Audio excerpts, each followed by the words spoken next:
Bonjour à tous, bienvenue sur SM6. On va modéliser donc cette fois-ci de la grille comme ceci. Pour modéliser cette grille, il y a plusieurs façons de procéder.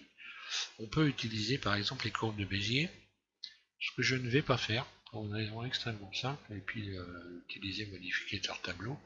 Ce que je ne vais pas faire pour une raison simple, c'est que vous ne pouvez pas obtenir ce type de soudure ici aux angles, et on va voir, je vais me mettre, je vais repasser donc en mode unit. Voilà. Là, on voit que la grille, elle est parfaitement fermée, soudée.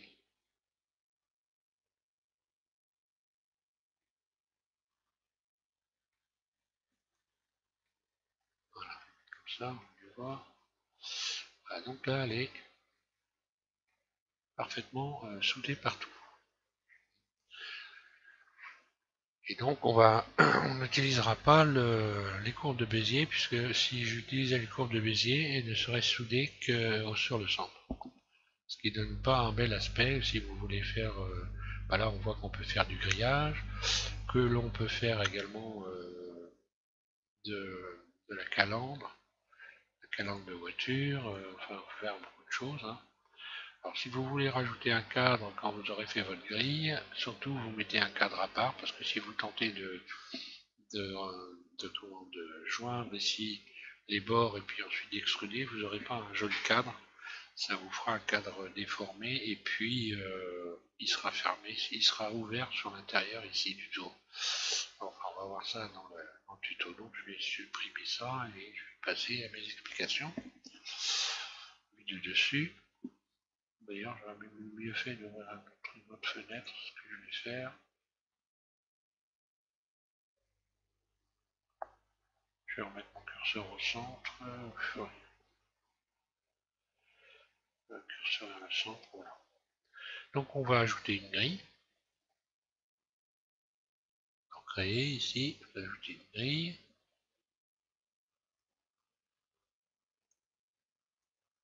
Voilà.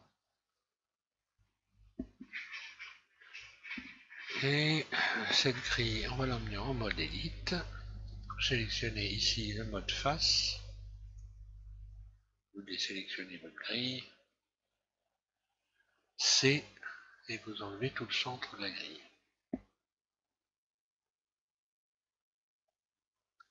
X face. Vous sélectionnez tout. Puis on va appliquer une rotation R, 45 degrés. Un clic gauche, vous lâchez tout. Alors, du fait qu'on a ici une face, on va pouvoir donc dupliquer cette figure géométrique et on va pouvoir donc positionner l'autre face sur cette face-là, ce qui fait qu'on va pouvoir créer une soudure qu'on ne pourrait pas faire si on utilisait les courbes de Bézier. Donc là, je vais dupliquer cet ensemble et je vais le souder. Alors pour le souder déjà, je clique ici sur les deux flèches, le chalumeau, les deux petites flèches ici, donc ça s'éclaire en noir à l'intérieur du cadre. Et je vais faire Shift D. Et tout de suite derrière, sans bouger la souris surtout, je fais un clic gauche et je vais venir ici dans le tableau. Alors voilà, tiens, j'ai bougé, donc voilà ce qui s'est passé. Dans cette fenêtre-là sur X, j'ai une valeur, donc je vais revenir en arrière, je vais recommencer. CTRL Z, je recommence, Shift D, et tout de suite derrière, je fais un clic gauche, et là sur X, j'ai la valeur 0. Donc ça, c'est une valeur de déplacement. Je vais taper à la place de 0, un clic gauche, je vais taper 2.514. 2.514. Et tout de suite un clic gauche dans la fenêtre, et voilà ce qui s'est passé. Donc j'ai déplacé la duplication, et c'est venu directement se souder. Les deux carreaux ici sont assemblés, ils ont été soudés. Alors cette valeur 2.514, je l'ai calculée avant évidemment en déplaçant sans soudure, en déplaçant la duplication.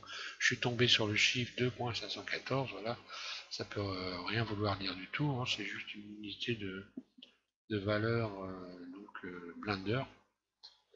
Parce que là, on est en unité Blender, on pourrait ne pas l'être, hein. On peut également se mettre dans un système métrique, hein, en allant ici, là, vous cliquez ici, et donc, non, pas ici, ici, là, sur cette icône-là, et là, vous pouvez choisir métrique ici, si vous voulez taper mètres, centimètres, millimètres, microns, ce que vous voulez, ça passe, donc là, vous voyez, on est sur aucun, donc c'est sur les valeurs, des valeurs, donc, Blender, des unités Blender. Je reviens donc à mes explications. Je vais remettre là, tiens. Donc là, je recommence, Shift D, tout de suite derrière un clic gauche. Si je n'ai aucune valeur inscrite ici, c'est que je n'ai pas déplacé, donc ça va très bien. Je vais pouvoir retaper 2.514, un clic gauche, c'est soudé. Et je vais faire ça le nombre de fois qu'il faut, donc là moi je vais en faire 6, allez, ça va suffire, on va pas non plus, hein, juste pour que vous puissiez comprendre. 2.514, Shift D, donc il faut avoir votre, voilà ce qui se passe, il faut avoir votre curseur dans le tableau pour pouvoir faire Shift D, hein.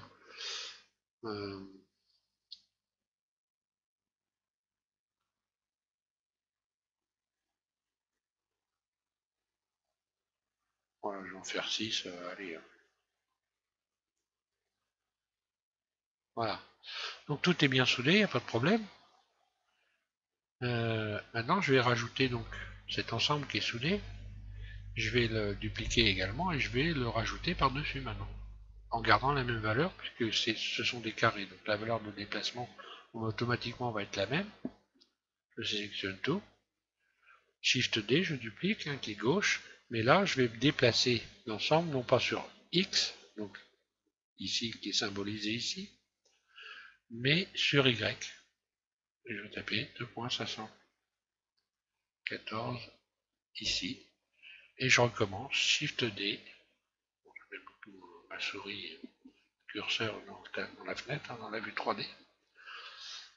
Shift D. Un clic gauche. 2.514. Et ainsi de suite. Voilà, tiens, voilà par exemple. Excusez-moi. Là, on voit que je me suis planté, j'ai bougé la souris, donc là j'ai une valeur qui est inscrite. Je suis obligé de revenir en arrière. Et je recommence, Shift D. Et puis je vais m'arrêter là, 2.514. Aïe. Qu'est-ce qui s'est passé là? Là c'est bien soudé. Bon, j'en commence, Shift D, clic gauche, sur Y 2.514. J'ai bien tapé, oui. Voilà. Donc là voilà, tout est bien.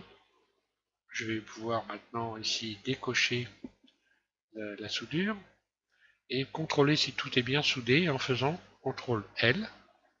Si tout s'allume, c'est que tout est bien soudé. Bon, à partir de là, il n'y a plus rien de très compliqué, il suffit de faire extrude.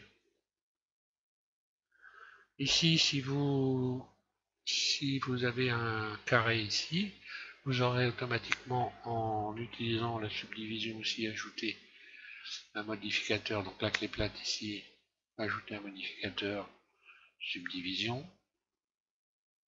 Là, automatiquement, si je subdivise, donc j'ai une forme circulaire, enfin tubulaire, on va dire.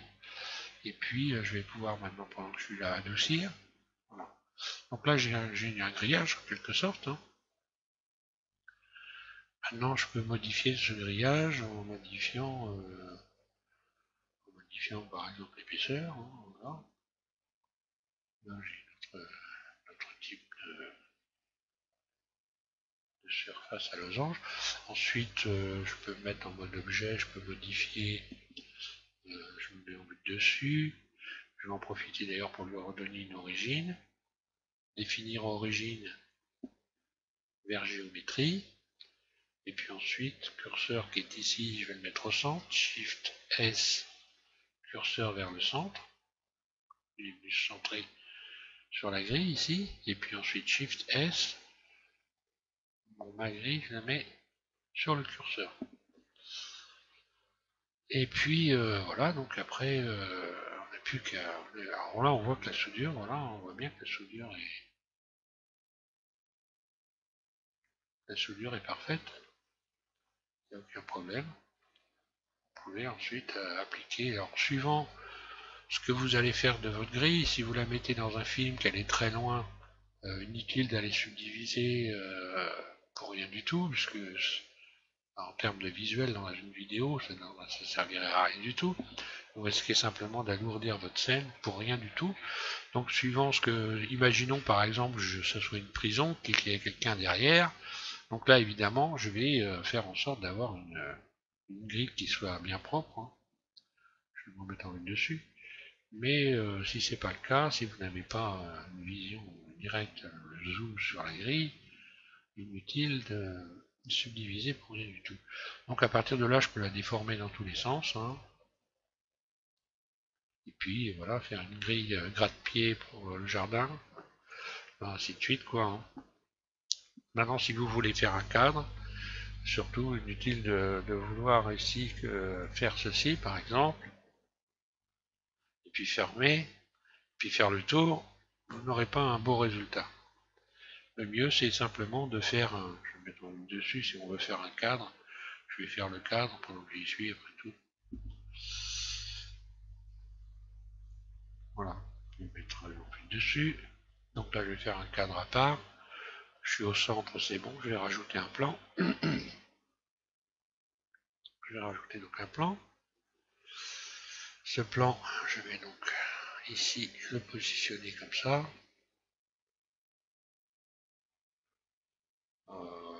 Oui, ou alors carrément comme ça. Donc je ferai le cadre à peu près. Voilà. Ensuite, je vais aller en mode Edit. Je vais faire I pour faire une face interne, comme ceci. Face interne qui va.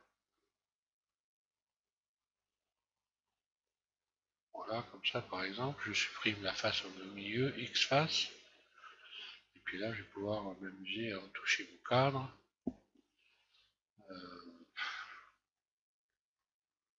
Je vais dans mode Edit. Je vais ici sélectionner les arêtes. Donc cette arête là, cette arête là. Et puis je vais pouvoir régler mon cadre comme ça.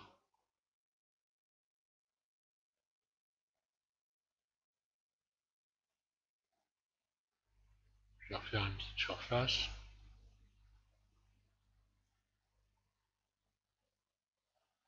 Ouais, il faut que je sélectionne tout là.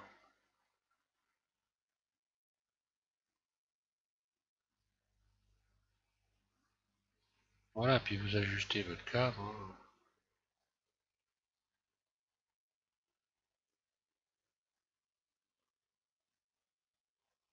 Là, je vais laisser un peu les bords autour. Et puis, extrude. Poignée de déplacement, extrude. Voilà, j'ai le cadre. Alors, si vous tentez de joindre les tours, vous n'aurez pas ici les faces à l'intérieur. À l'intérieur, il n'y aura pas de face. Ça peut se faire aussi, hein, pourquoi pas. Hein. Par contre, si vous rajoutez les faces, vous verrez, il y aura des déformations. Bon, maintenant, je vais joindre l'ensemble en mode edit, en mode objet.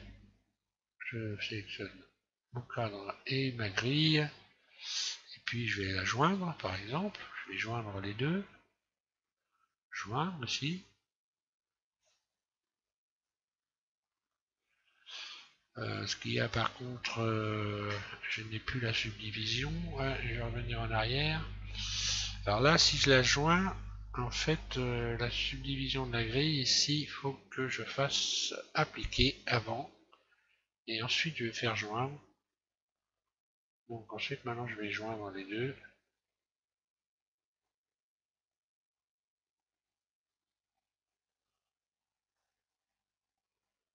Et oui, voilà le problème.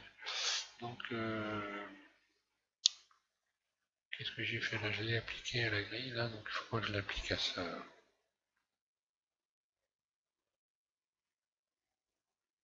appliquer et joindre. Voilà, c'est bon.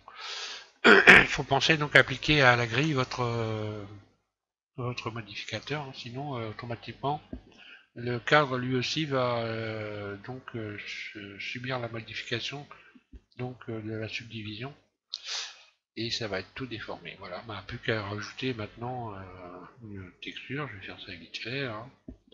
Donc là, je vais faire une texture très rapide, sans ombrage. Donc le matériau, j'ai mis sans ombrage. La texture, je vais faire nouvelle, image ou vidéo. Ouvrir. Je vais chercher donc la texture. Donc je vous ai fait un tas de textures pour ceux qui ne savent pas. Sur SVM6, vous pouvez télécharger comme ceci toutes ces textures que j'ai fabriquées, il y en a plein. Hein. Et puis vous amuser avec pour faire texturer rapidement des objets. UV, je remplace par réflexion. Je reviens ici sur le matériau, le mode matériau. Je vais en mode Edit, je sélectionne tout et je vais assigner tout simplement ici ma texture. Je vais ensuite dans le mode ici passer donc en mode matériaux, ce qui me fait apparaître ma texture. Et donc voilà, j'ai une grille sympathique qui peut servir à beaucoup de choses. On va la regarder en perspective. De la calandre de voiture, vous pouvez faire plein de choses. Voilà, et là l'avantage que je vous dis, hein, tout est soudé. Moi je ferai peut-être la grille, oui, peut-être dans un tuto je vais faire la grille faite rapidement avec des courbes de Bézier plus rapides, mais beaucoup moins jolies. Voilà, je vous remercie tous de suivre SVM6.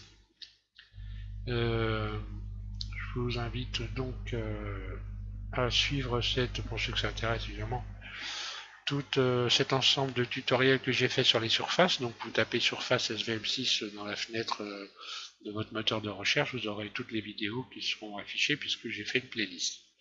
Voilà. Encore une fois merci, je vous souhaite une bonne modélisation à tous. Merci.